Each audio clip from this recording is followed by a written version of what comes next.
ಯಾಕೆ ಹೀಗೆ ಕೂತಿದ್ದೀರಾ? ಮಾಡೋ ಕೆಲಸ ತುಂಬಾ ಇದೆ. ಬನ್ನಿ ಬನ್ನಿ, ಆಫೀಸಿಗೆ ಹಿಡಿದಿದೆ ಅನಿಷ್ಟ ಬಿಟ್ಟೋಗಿದೆ. ಈಗ ಆಫೀಸ್ನ ಮತ್ತೆ ನಾವೇ ಸರಿ ಮಾಡಬೇಕು. ನೀವು ಈ ಥರ ಕೂತಿದ್ರೆ ಆಗಲ್ಲ. ನೀವೊಂಥರ ಈ ಮನೆಗಾಗ್ಲಿ ಆಫೀಸ್ಗಾಗ್ಲಿ ಎರಡು ಕಣ್ಗಳಿದ್ದಂಗೆ. ಈ ಮನೆಯವರೆಲ್ಲರೂ ನಿಮ್ಮ ಮೂಲಕ ಎಲ್ಲಾನು ನೋಡ್ತಾ ಇರ್ತಾರೆ. ನೀವು ಸಂತೋಷವಾಗಿದ್ರೆ ಅವರು ಖುಷಿಯಾಗಿರ್ತಾರೆ.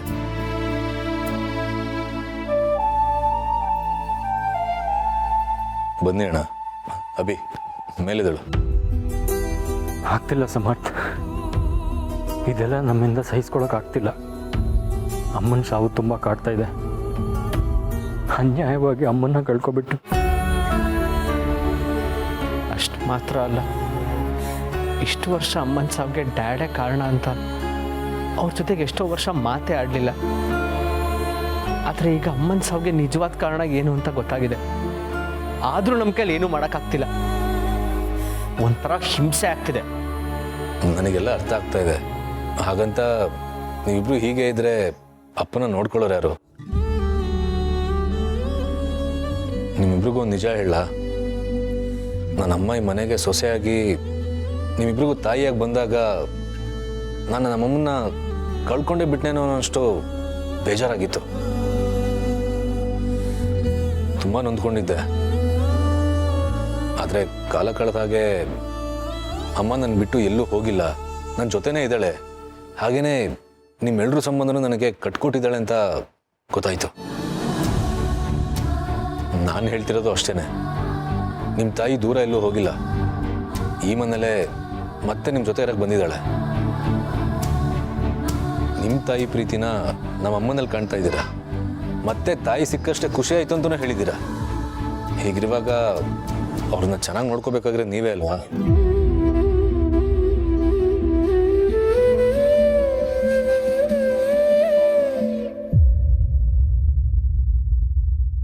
ಅಭಿ ಅಭಿ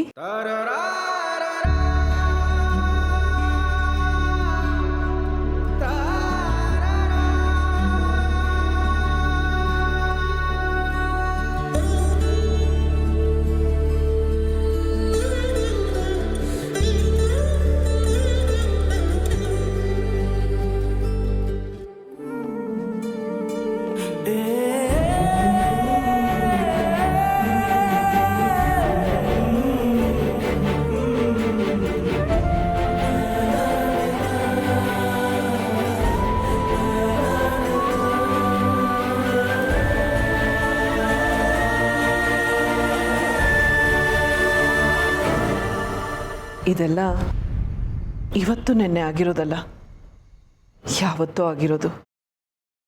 ಈಗ ನಿಮಗೆ ಗೊತ್ತಾಗ್ತಾ ಇದೆ ಅಷ್ಟೆ. ನಡೆದು ಹೋಗಿರೋದನ್ನ ಬದಲಾಯಿಸಕ್ಕಾಗಲ್ಲ. ಇನ್ನು ಮುಂದೆ ಏನು ನಡಿಬೇಕೋ ಅದನ್ನು ಯೋಚನೆ ಮಾಡಿ. ನಿಮ್ಮ ನಗುನ್ ನೋಡಿ ಮಾಧವ್ ಅವರು ಅವ್ರದ್ದು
ಸಿಗೋದು.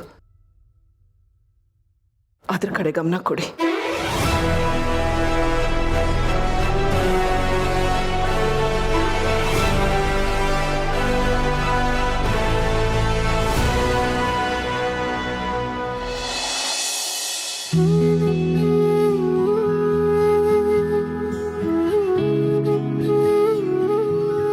ಮಕ್ಕಳು ನೆನ್ನೆಯಿಂದ ಊಟ ನಿದ್ದೆ ಇಲ್ಲದೆ ಸೊರ್ಗೋಗಿದ್ದಾರೆ.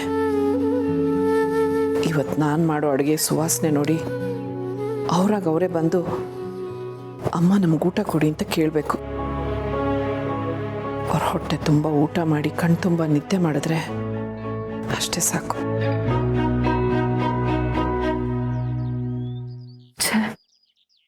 ನಾನು ತಪ್ಪು ಮಾಡಿಬಿಟ್ಟೆ. ಅಮ್ಮನ ಹತ್ರ ಆ ರೀತಿ ಎಲ್ಲ ಮಾತಾಡಬಾರ್ದಿತ್ತು. ಏನ್ ಮಾಡ್ಲಿ? ಅಮ್ಮ ನನ್ನ ಮೇಲೆ ಬೇಜಾರು ಮಾಡ್ಕೊಂಡಿರ್ತಾರೋ ಏನೋ. ಅವ್ರಿಗೆ ಫೋನ್ ಮಾಡಿ ಮಾತಾಡ್ಲಾ? ಅವ್ರು ನನ್ನ ಕಾಲ್ ರಿಸೀವ್ ಮಾಡ್ದಲೇ ಇದ್ರೆ? ಚಚ್ಚ, ಅಮ್ಮ ಹಾಗೆಲ್ಲ ಮಾಡಲ್ಲ. ಅವ್ರು ಖಂಡಿತ ನನ್ನ ಫೋನ್ ರಿಸೀವ್ ಮಾಡ್ತಾರೆ.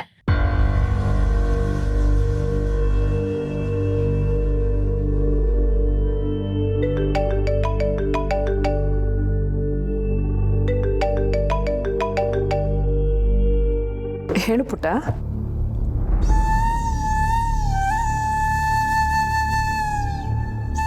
ಪುಟ್ಟ ಅಳ್ತಾ ಇದೆಯಾ? ಇಲ್ಲ, ನನ್ನ ಸೊಸೆ ಗಟ್ಟಿಗಿದ್ದಿ, ಏನೇ ಬಂದರೂ ಎದುರಿಸೋ ಅಂತವಳು. ಅವಳು ಜಾಣ್ತನದ ಬಗ್ಗೆ, ಅವಳು ಧೈರ್ಯದ ಬಗ್ಗೆ ನನಗೆ ಯಾವತ್ತಿಗೂ ಹೆಮ್ಮೆ ಇದೆ. ಹಾಗೇನೆ ಸರಿ ತಪ್ಪುಗಳ ಬಗ್ಗೆ ಯೋಚನೆ ಮಾಡಿ ಸರಿಯಾದ ನಿರ್ಧಾರ ತಗೊಳ್ಳೋ ಅವಳ ಗುಣದ ಬಗ್ಗೆ ನನಗೆ ಯಾವತ್ತಿಗೂ ಪ್ರೀತಿ ಇದೆ. ನನ್ನನ್ನು ಕ್ಷಮಿಸ್ಬಿಡಿ ಅಮ್ಮ. ನಾನು ಆವೇಶದಲ್ಲಿ ಏನೇನೋ ಮಾತಾಡ್ಬಿಟ್ಟೆ. ಆ ರೀತಿ ಮಾತಾಡ್ಬೇಕಾದ್ರೆ ನನ್ನ ಮನಸ್ಸಲ್ಲಿ ಬೇರೆ ಇನ್ನೇನೂ ಇರಲಿಲ್ಲ ಅಮ್ಮ. ಅಪ್ಪನೇ ನನ್ನ ಕಣ್ಮುಂದೆ ಬಂದು ತಪ್ಪು ಮಾಡಿದವ್ರನ್ನ ಸುಮ್ಮನೆ ಬಿಡ್ಬೇಡ ಮಗಳೇ ಅಂತ ಹೇಳಿದಾಗಾಯ್ತು. ಆ ಶಾರ್ವರಿಗೆ ಶಿಕ್ಷೆ ಕೊಡ್ಸೋದು ಒಂದೇ ನನ್ನ ತಲೆನಲ್ಲಿತ್ತು. ಅದಕ್ಕೆ ಏನೇನೋ ಮಾತಾಡ್ಬಿಟ್ಟೆ. ಕ್ಷಮಿಸ್ಬಿಡಿ ಅಮ್ಮ. ತಪ್ಪೇನಿಲ್ಲ ಪುಟ್ಟ. ನೀನು ಹಾಗೆ ಮಾತಾಡಿದ್ರಿಂದ ಯಾವ ಅನಾಹುತಗಳು ಆಗಲ್ಲ. ಆದರೆ ಆತರ ಪಟ್ಟು ನೀನೇನಾದರೂ ನಿರ್ಧಾರಗಳು ತಗೊಂಡಿದ್ದಿದ್ರೆ ಅದರಿಂದ ಅನಾಹುತಗಳಾಗತ್ತೆ. ಯಾವುದೇ ನಿರ್ಧಾರ ತಗೊಂಡ್ರೂ ತಾಳ್ಮೆಯಿಂದ ಯೋಚನೆ ಮಾಡು. ಆದ್ರೆ ಒಂದು ಮಾತು ಮಾತ್ರ ನೆನಪಲ್ಲಿಟ್ಕೋ. ಇಷ್ಟೆಲ್ಲ ಆಗಿದೆ ಅಂದಮೇಲೆ ನಿಮ್ಮ ತಂದೆ ಸಾವಿಗೆ ನ್ಯಾಯ ಸಿಕ್ಕೇ ಸಿಗತ್ತೆ. ಅವ್ರ ಆತ್ಮಕ್ಕೆ ಶಾಂತಿ ಸಿಗತ್ತೆ. ಆದ್ರೆ ಆ ಶಾರ್ವರಿ ಎಲ್ಲ ಹೋಗ್ತಾಳೆ.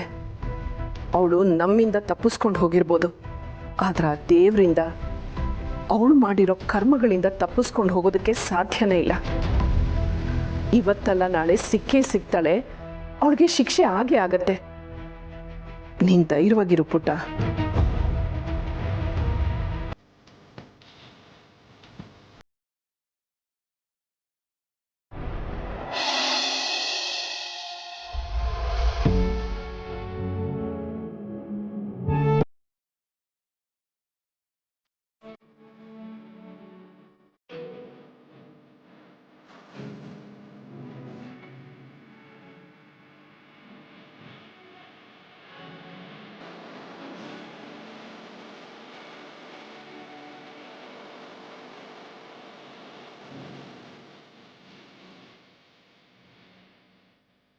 ನೋಡಿ ಅಮ್ಮ, ಎಲ್ಲರೂ ಎಷ್ಟು ಮಂಕಾಗಿದ್ದಾರೆ ಅಂತ. ಇಷ್ಟು ಬೆಳಕಲ್ಲೂ ಮನೆ ಕತ್ಲಾಗಿದೆ ಅನಿಸ್ತಿದೆ. ಇವ್ರು ಮತ್ತೆ ಮೊದಲಿನಾಗ ಆಗಬೇಕು. ಮನೇಲಿ ಯಾವಾಗಲೂ ನಗ್ನಗ್ತಾ ಇರಬೇಕು. ಇವ್ರುಗಳನ್ನ ಸಮಾಧಾನ ಮಾಡೋದಕ್ಕೆ ತುಂಬ ಪ್ರಯತ್ನ ಪಟ್ಟೆ ಪೂರ್ಣಿ. ಆದ್ರೆ ಅಷ್ಟು ಸುಲಭವಾಗಿ ಸಮಾಧಾನ ಆಗೋವಂಥ ದುಃಖ ಅಲ್ಲ ಇವ್ರದ್ದು. ಹೇಗಾದರೂ ಮಾಡಿ ಇವ್ರುಗಳನ್ನ ಇದರಿಂದ ಆಚೆ ತರೋ ಹಾಗೆ ಮಾಡಬೇಕು. ನಡ್ತಿರೋದನ್ನೆಲ್ಲ ಮರೆತು ಮತ್ತೆ ಇವ್ರುಗಳು ಮುಂಚಿನ ಹಾಗಿರೋ ಹಾಗೆ ಮಾಡಬೇಕು. ಆದ್ರೆ ಅದು ಹೇಗೆ ಸಾಧ್ಯ ಅಮ್ಮ? ನೀವೇನೋ ಅವ್ರಿಗೋಸ್ಕರ ರುಚಿ ರುಚಿಯಾಗಿ ಅಡುಗೆ ಮಾಡ್ತೀನಿ ಅಂತ ಹೇಳಿದ್ರೆ, ಅಡುಗೆ ಎಷ್ಟೇ ರುಚಿಯಾಗಿದ್ರು ಅದನ್ನು ತಿನ್ನೋ ಮನ್ಸು ಮಾಡಬೇಕಲ್ಲ ಇವರು. ಇಲ್ಲ, ಇವ್ರ ಮುಖದಲ್ಲಿ ನಗು ತರ್ಸೋಕ್ಕೆ ನಮ್ಮಿಂದ ಸಾಧ್ಯ ಆಗದೆ ಇರ್ಬೋದು, ಆದರೆ ಇನ್ನೊಬ್ರ ಕೈಲಿ ಖಂಡಿತ ಸಾಧ್ಯ ಆಗತ್ತೆ. ಯಾರಮ್ಮ ಅದು? ಇರೋ ಹೇಳ್ತೀನಿ.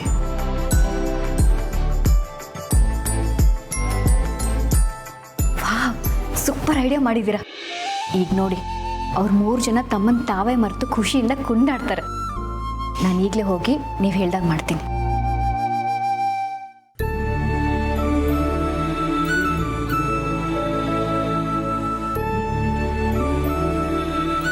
ಒಬ್ಬ ತಾಯಿಯಾಗಿ ಮಕ್ಕಳನ್ನ ಖುಷಿಯಾಗಿ ಇಟ್ಕೊಳ್ಳೋದು ನನ್ನ ಜವಾಬ್ದಾರಿ.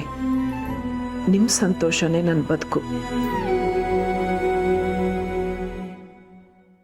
ಅಮ್ಮ ಇವರೆಲ್ಲರೂ ನಗಿಸೋದಕ್ಕೆ ನಮ್ಮನೆ ರಾಜ್ಕುಮಾರಿ ರೆಡಿಯಾಗಿದ್ದಾಳೆ. ಸರಿ, ಹಾಗಾದ್ರೆ ಕರ್ಕೊಂಡು ಹೋಗು.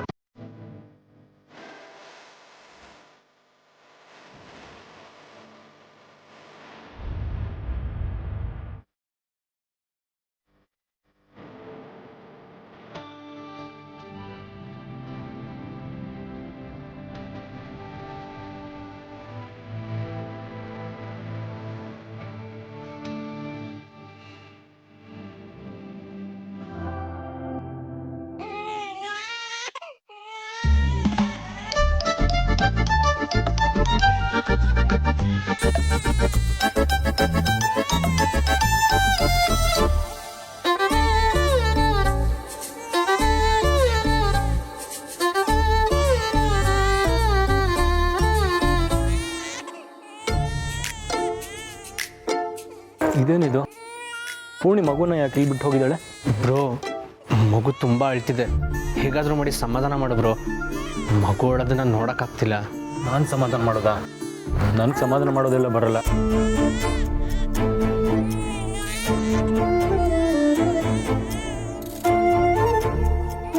ಚಮನ್, ಮಗುನ ನೀನು ಸಮಾಧಾನ ಮಾಡು. ನಾನು ಸಮಾಧಾನ ಮಾಡೋದ?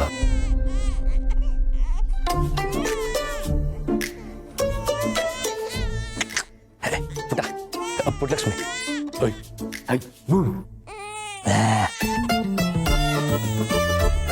ನೀನು ಈ ರೀತಿ ಮಾಡಿದ್ರೆ ಮಗು ಭಯ ಪಡುತ್ತಷ್ಟೇ. ಅಲ್ಲಿ ನೋಡು, ಮಗು ಅಳೋದನ್ನೇ ಜಾಸ್ತಿ ಮಾಡ್ಬಿಡ್ತು. ನಿನಗೆ ಸಮಾಧಾನ ಮಾಡಕ್ ಬರೋಣ ಅಂದ್ರೆ ಸುಮ್ಮನಿರು, ಹೆದರ್ಸ್ಬೇಡ.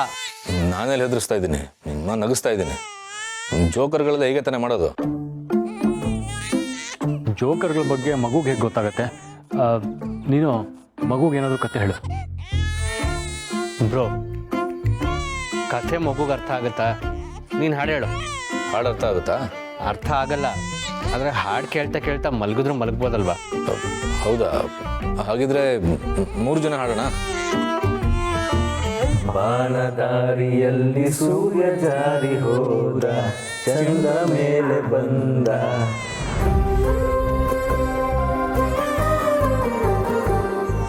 ಮಿನುಗುತ್ತಾರೆ ಅಂದ, ನೋಡು ಎಂತ ಚಂದ, ರಾತ್ರಿ ಆಯ್ತು ಮಲಗು ನನ್ನ ಪುಟ್ಟ ಕಂದ, ನನ್ನ ಪುಟ್ಟ ಕಂದ.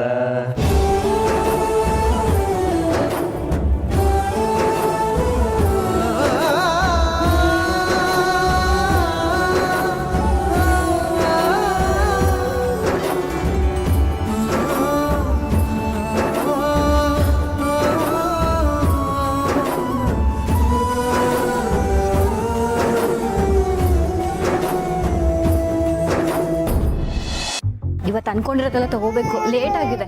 ಪೂರ್ಣಿ, ಮಗುನ ಇಲ್ಲೇ ಬಿಟ್ಟು ಹೋಗಿದ್ಯಾ? ಮಗು ನೋಡಿ ಎಷ್ಟು ಅಳ್ತಾ ಇದೆ. ನಾನೇನ್ ಮಾಡ್ಲಿ, ನಾನು ಹೊರಗಡೆ ಹೋಗ್ತಾ ಇದ್ದೀನಿ, ತುಂಬಾ ಕೆಲಸ ಇದೆ. ಹೌದಾ? ಪರವಾಗಿಲ್ಲ, ಅದಕ್ಕೆ ಅಮ್ಮ ಇರ್ತಾರಲ್ಲ. ಅಮ್ಮ, ಮಗು ಅಳ್ತಾ ಇದೆ, ಒಂದು ಸ್ವಲ್ಪ ಸಮಾಧಾನ ಮಾಡ್ಬೋದಾ? ನೀವೆಲ್ಲರೂ ಇದ್ದೀರಲ್ಲೋ.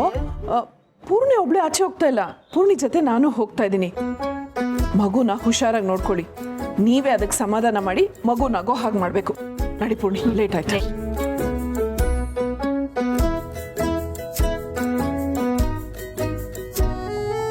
ಅಮ್ಮ ಹೇಳಿದ್ ಕೇಳಿಸ್ತಿಲ್ವಾ?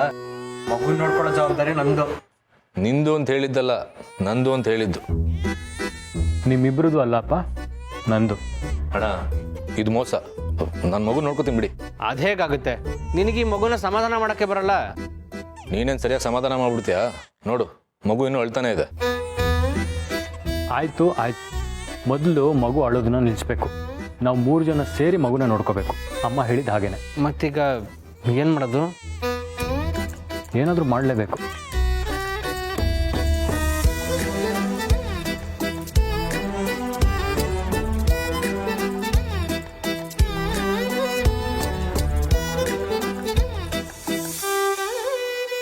ಅಮ್ಮ, ಅವರು ನೋಡಿದ್ರ ಅವ್ರು ಹೇಗೆ ಆಡ್ತಿದ್ರು ಅಂತ. ಮಗು ಅಳ್ತಿದ್ದಾಗೆ ಅವ್ರ ದುಃಖನೆಲ್ಲ ಮರ್ತ್ಬಿಟ್ರು. ಮಗುನ ಹೇಗಪ್ಪ ಸಮಾಧಾನ ಮಾಡೋದು ಅನ್ನೋ ಯೋಚನೆಯಲ್ಲಿ ಅವ್ರನ್ನ ಯಾರು ಸಮಾಧಾನ ಮಾಡದೆ ಹೋದ್ರು ಸರಿ ಹೋಗ್ಬಿಟ್ರು. ಆ ಪುಟ್ಟ ಕಂದನ್ಗಿರೋ ಶಕ್ತಿನೇ ಅಂಥದ್ದು. ಮುಕ್ತವಾದ ಪ್ರೀತಿ ಎಲ್ಲ ಗೆದ್ದು ಬಿಡುತ್ತೆ. ಅದು ಸರಿ, ಇವಾಗ ನಾವು ಹೊರಗಡೆ ಬರ್ತೀವಿ ಅಂತ ಬಂದ್ಬಿಟ್ಟಿದೀವಿ, ಎಲ್ಲಿಗೆ ಹೋಗೋದು? ಮನೆ ಒಳಗೆ. ಮನೆ ಒಳಗ ಈಗ ತಾನೇ ಹೊರಗಡೆ ಹೋಗ್ಬೇಕು ಕೆಲಸ ಇದೆ ಅಂತ ಆಚೆ ಬಂದಿದೀವಿ.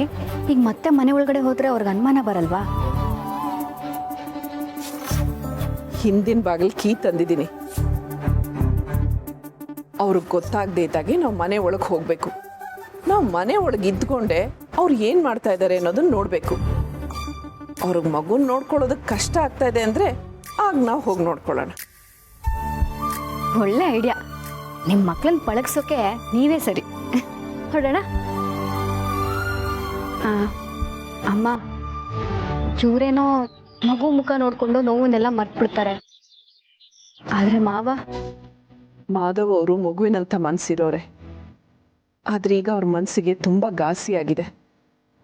ಹಾಗಂತ ಅವ್ರನ್ನ ಈ ನೋವಿಂದ ಹೊರಗೆ ತರದೇ ಇರೋಕ್ಕಾಗಲ್ಲ. ಅವ್ರಿಗೆ ಸಮಾಧಾನ ಮಾಡಿ ಅವ್ರನ್ನ ಈ ನೋವಿಂದ ಖಂಡಿತ ಹೊರಗೆ ತರ್ತೀನಿ.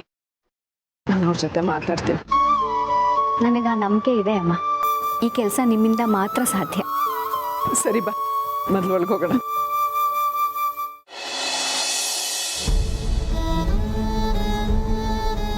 ಹೊಸ ಮುದ್ದು, ನಂಗೊಂದು ಕಪ್ ಕಾಫಿ.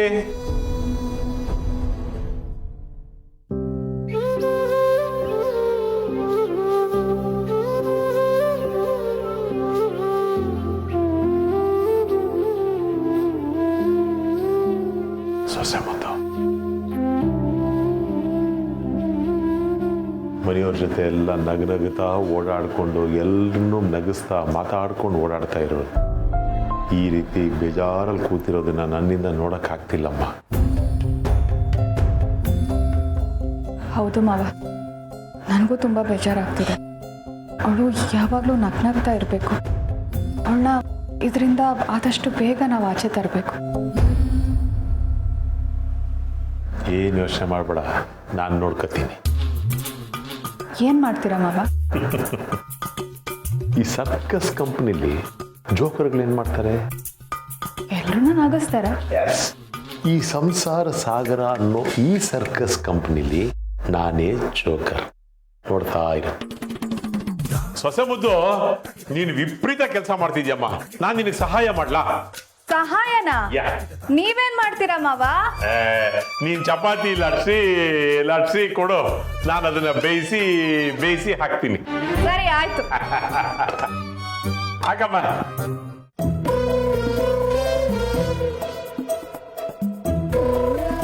ಮಾವ, ಇದೇನ್ ಮಾಡಿದ್ರಿ ನೀವು? ನಾನೇನಮ್ಮ ಮಾಡ್ದೆ?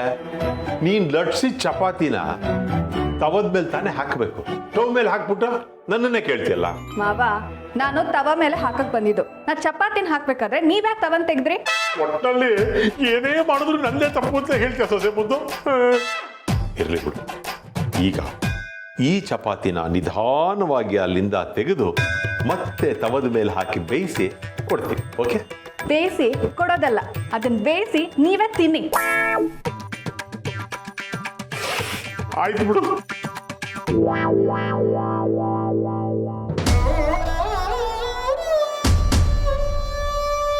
ಅಯ್ಯೋ ಬಿಸಿ.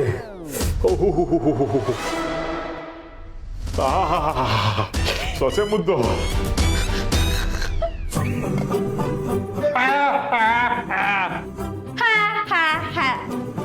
ಲಟ್ಸ್ಕೊಡ್ತೀನಿ, ಬೇಯಿಸಿ.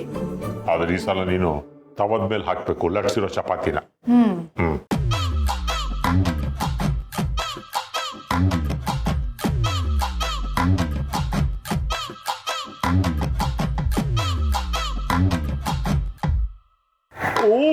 ಸೊಸೆ ಮುದ್ದು, ಇದೆಲ್ಲಮ್ಮ ಇದು. ಏನ್ ಮಾವ? ಅಯ್ಯೋ ಅದೇ ಇದೇನು ತಿರ್ಗ್ಸೋದು? ಮಚ್ಚ ಕೈಯ? ಅಯ್ಯೋ ಅದು ಯಾವನಿಗೆ ಬೇಕು, ಹೋಗಿ ಅದ್ರ ಸೀದೋಗತ್ತೆ ಚಪಾತಿ. ಅಯ್ಯೋ